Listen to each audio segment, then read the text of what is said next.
less on the lower level implementation details of code, though we'll look at a couple of examples. So this more generally... Oh, go ahead. I was going to say more than a couple of examples. This is actually like one of the heaviest visual lectures that we have, with lots of demonstrations. Yeah, if you take a look at the syllabus at a high level, there's a lot of topics that we cover, but we spend almost an entire lecture in week 3 just talking about different algorithms, and we're gonna solve the same problem many different times, just using a number of different algorithms. Yeah, and I actually worry that I throw too much of the kitchen sink at this one. Like, it's fun, I think, to involve students as much as we can, and the reality is, especially now that this year's lectures are fewer but longer, they sort of naturally all fit within the same units of lecture. But I think for other teachers, especially on high schools and colleges, I'll sort of like cherry picking some of these topics is good, and I think probably I should be cherry picking as well, and not using every example every year, but it's kind of hard to make the trade-off, I think. And it's really, you know, when we have demonstrations of sorting numbers on stage or sorting people on stage,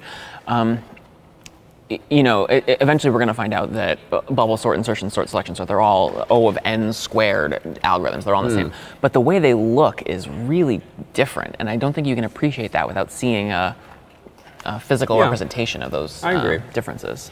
And this one used to be very physical. So this, our touchscreen implementation is the more modern incarnation of what used to be just a chalkboard, where I would use tape and paper the board with like 8 pieces of paper behind which I would draw with chalk some numbers and have students search for those numbers. And if memory serves, that might be one of the most memorable moments we've ever had in CS50, yes, actually. Sean, bless his heart, struggled so to find the number he was searching for.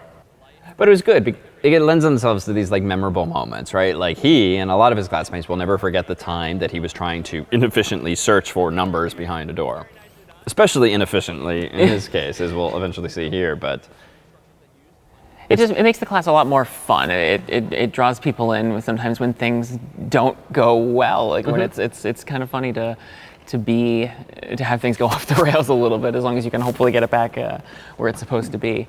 But yeah, I mean, this is great. It gives us an opportunity to talk about sorting and how you know, sorted lists, you can search them eventually more efficiently, as we're going to see now. It's good. I think it's good to have all these demonstrations and get people involved and physically seeing where these things are going. But there's a trade-off. I mean, we know from mid and end of semester evaluations and feedback forms from students that, like, there's some students who really don't like that we get mired in some of these longer form demonstrations, right? For the student for whom binary search, linear search, and all of this comes very quickly, very naturally. They don't need to be a captive audience member in a space like this. But this is why I think it's so much more effective being able to engage with the course's content online in the video. I mean, especially now that we have tables of contents and you can very easily jump to other sections. Like, if you get this, and fun though it may be, you want to skip this, it's just all the easier, and you don't have to even manually scrub and find the next spot. You can just jump over, leapfrog this whole section entirely. And so that's what helped this year. I was much more comfortable with the kitchen sink and doing all of these demonstrations, knowing that now everything is wonderfully indexed thanks to Colton and Luke's video player, and we can very quickly jump around, or the student can, to what topics they actually do want to spend time on. And there's something else you mentioned in that description earlier, which is these feedback forms that we actually collect at the end of every assignment.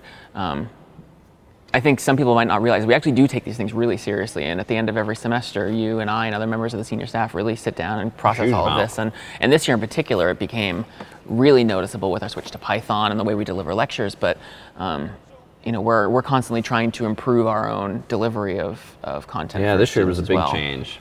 Certainly, I mean, the lecture times and frequencies is just the least of it. So much curricularly has changed and structurally about the class, certainly.